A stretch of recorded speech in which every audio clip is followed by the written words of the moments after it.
G'day reefers.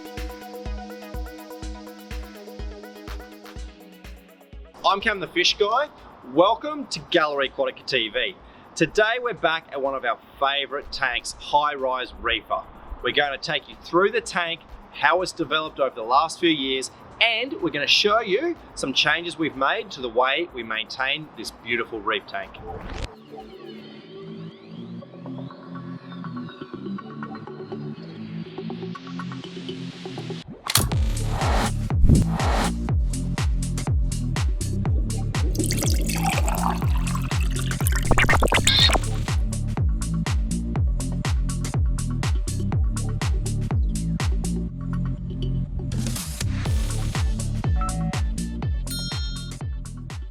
Behind this door is a beautiful reef tank. Now I haven't been here for a little while, so I hope it's looking its best, but we've got all our equipment, so let's go in and check it out.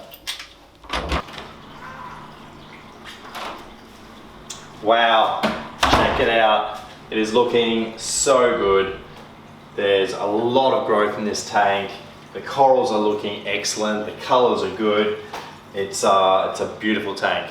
So we're going to take you through the tank, show you what's changed, and we're going to do a service on this beautiful reef.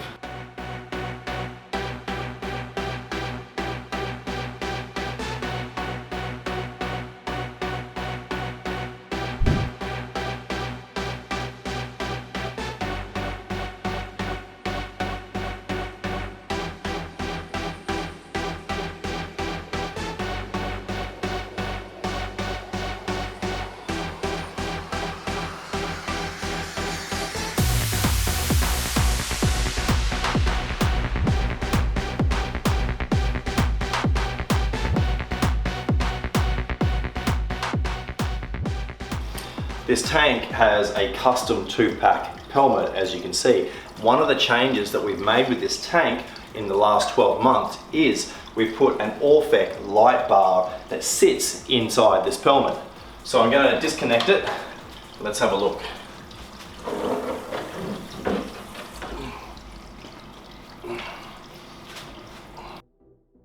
One of the things you'll notice about this tank is that there are several large tabling acropora. Now they create a lot of shade to the corals below them. So to get around this problem, we've mounted an Orphec light bar in the pelmet. So it gives a nice angle of light that gives the corals in the bottom front half of the tank light that they weren't previously getting. So this has made a big difference, and it's one of the reasons why this tank is even more chockers full of coral than it was the last time we were here.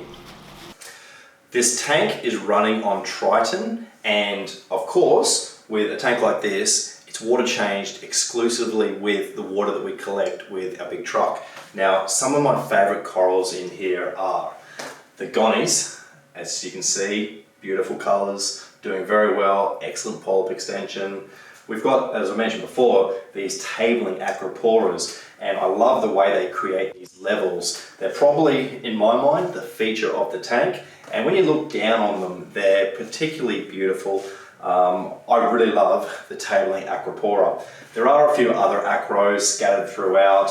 We've got this awesome Monty, this pink Danae I think it is, which is growing down and up onto the back of the tank, which looks really good. It's a very unique colony, and I don't think we've got this in any of our other tanks that I can think of. We've also got the branching Hydnophora.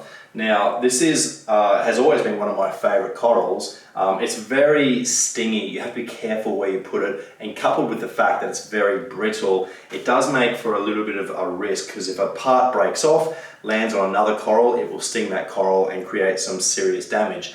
But I love the fact that at some point this colony has been in contact with the back of the tank, and so it's grown onto the back of the tank in the same way the Monty and some of the other acros and such have done.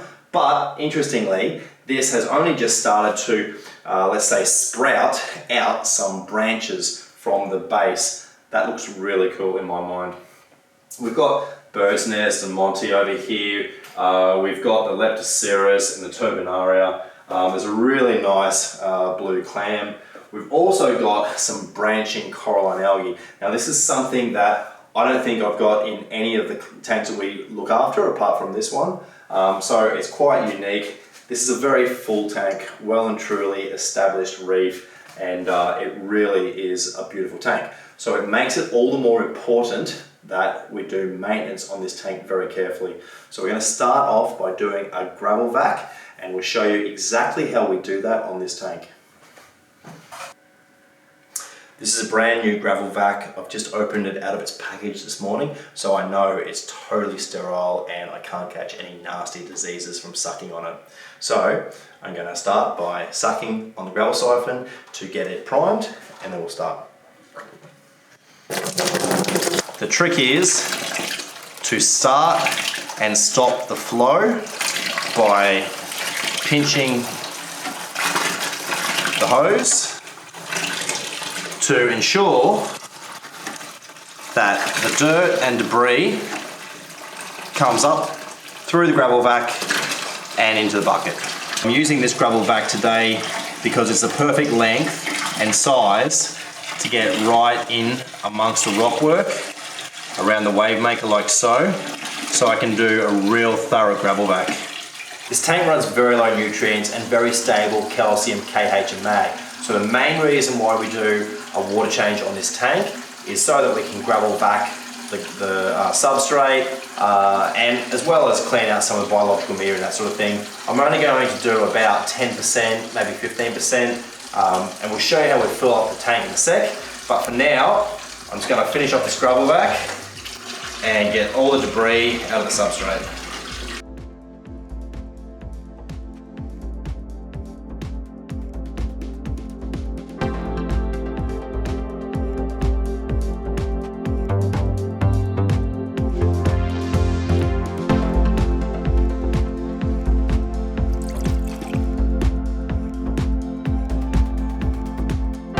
Just had a look in this overflow, and there's a few sections of algae, so I've just got a handful of them, and let's have a look what we've got. So we've got a heap of bubble algae, I don't know, some other green algae. There's a lot of algae. There's also Aptasia in there. It's interesting that there's not too much problem algae in the tank. We do have some large bubble algae, but no, I wouldn't say it's out of control. We could probably do a continuum clean equation treatment and fix it up, but definitely the overflow has got lots and lots of algae in it. Probably the biggest change to the way I maintain this tank that I've made in the last 4 years is the fact that I no longer bring 20 litre drums up and tip them into the tank. Instead, I fill up a 60 litre barrel and I pump that into the tank. So I'm going to get that set up and we'll start to refill this tank.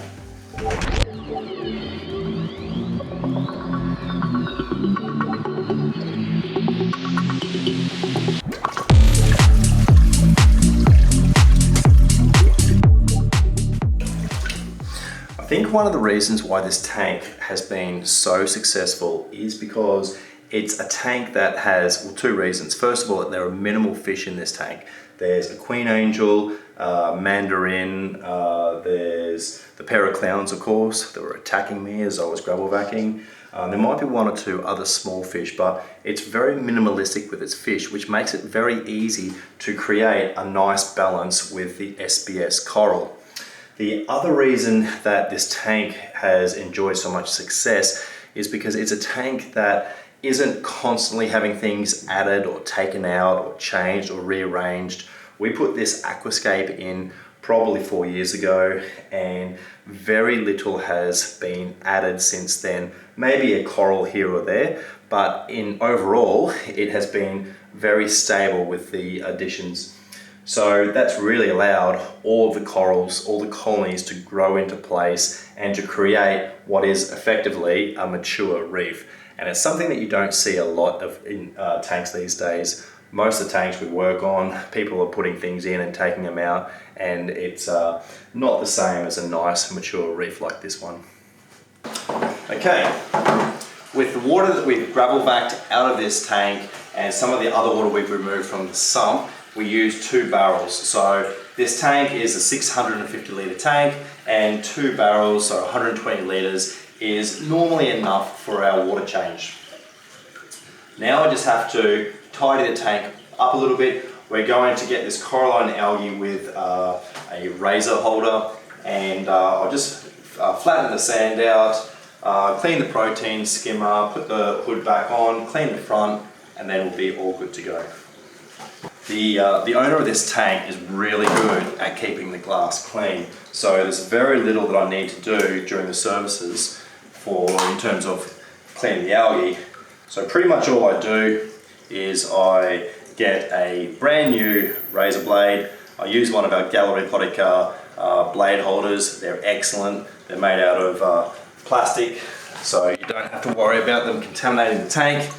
And I'm just using it to get that little section of coralline at the top and just clean it up like so.